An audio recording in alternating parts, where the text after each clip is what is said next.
take these wood eggs and I just put them back under her for a day or two, just so she recovers from laying. I don't want her to go right back into laying.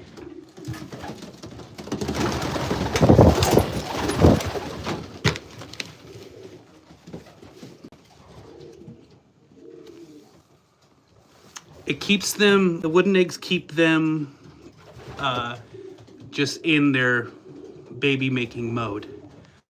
So as long as I match their eggs up, bro, I could use them as foster parents.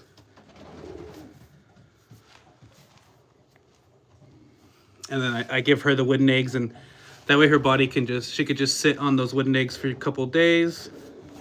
Her body can recover from